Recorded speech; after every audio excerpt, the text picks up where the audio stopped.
2 millions de Québécois sont branchés à Internet selon un sondage léger publié en mars 2000.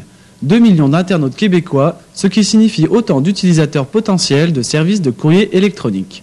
Des chiffres qui font s'interroger sur la situation du courrier physique au Québec. D'avance est allé enquêter. Le courrier dit physique, et notamment papier, est l'objet d'une forte concurrence. En effet, des sites tels que Hotmail, Caramel ou encore Mon Courrier proposent à leurs utilisateurs des services de boîte aux lettres virtuelles et de courrier électronique qui entrent en concurrence directe avec la lettre papier qu'achemine Poste Canada. L'arrivée d'Internet, aujourd'hui, a un impact majeur sur les opérations de Poste Canada. On prévoit qu'au cours des 5 prochaines années, il y a plus de 700 millions de pièces de courrier qui vont disparaître par année, qui vont disparaître dans le réseau postal. Ça représente une diminution de notre chiffre d'affaires de plus de 200 millions de dollars. C'est majeur. On observe des baisses de courrier entre particuliers, mais aussi entre les institutions ou administrations et les citoyens. Les transactions peuvent se faire désormais par des modes entièrement automatisés et électroniques, évitant ainsi l'utilisation du support papier et du timbre. Le dépôt direct, le début du dépôt direct, qui date peut-être d'une dizaine d'années, a eu un impact majeur. La majorité des chèques maintenant sont livrés par électronique, par dépôt direct. Donc du transfert physique de chèques, je dirais de façon massive, ça l'a diminué beaucoup, ça a eu un impact sur nos volumes, évidemment.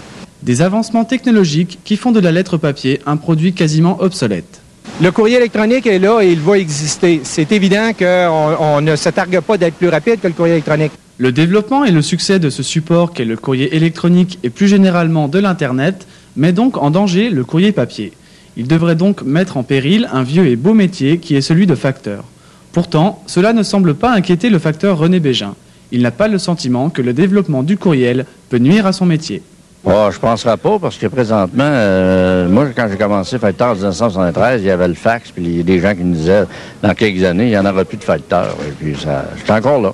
Et lorsqu'on lui demande quelles sont ses impressions face au développement de moyens techniques qui pourraient faire disparaître son métier, voici ce que M. Bégin répond.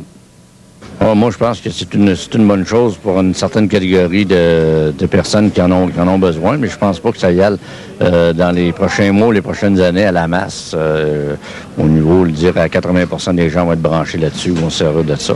Et ils vont avoir encore les moyens traditionnels qui vont servir. Certes, les lettres papier vont subsister, mais surtout, le courrier va évoluer, il va changer. Poste Canada travaille d'ailleurs à ce changement en développant la poste électronique. Un système simple qui est la reprise du réseau physique postal, mais sur Internet de façon virtuelle. Toutes les entreprises qui expédient des grands volumes de courrier vont pouvoir utiliser notre réseau de serveurs pour transmettre l'information de façon électronique à tous les utilisateurs d'Internet. Un autre élément tend à transformer le courrier, c'est le commerce électronique. Même si pour le moment, sur les 2 millions de Québécois branchés à Internet, seulement 4,5% achètent sur le réseau, il faut désormais compter avec ce nouveau moyen de vendre et d'acheter qui met à contribution les services de courrier physique. Vous avez des entreprises qui vendent des disques, qui est des clubs d'achat comme la Maison Columbia. Eux, leur spécialité, c'est de vous vendre à la maison des disques, des livres. Le marketing direct est l'outil idéal pour pouvoir rejoindre tous les citoyens. Et quoi de mieux que la poste pour rejoindre tout le monde? Finalement, comme à chaque arrivée de nouveaux médiums, les craintes de voir disparaître l'ancien sont à minimiser. Le courrier physique se diversifie, il ne disparaîtra pas demain. Et on peut lui souhaiter une belle continuation, tout comme on l'espère pour son plus fidèle transporteur. Moi, je pense que je vais me rendre, si la santé est là, jusqu'à ma pension sans problème, avec beaucoup de courrier et puis beaucoup de plaisir à faire mon travail. Julien Valette à Québec pour d'avance.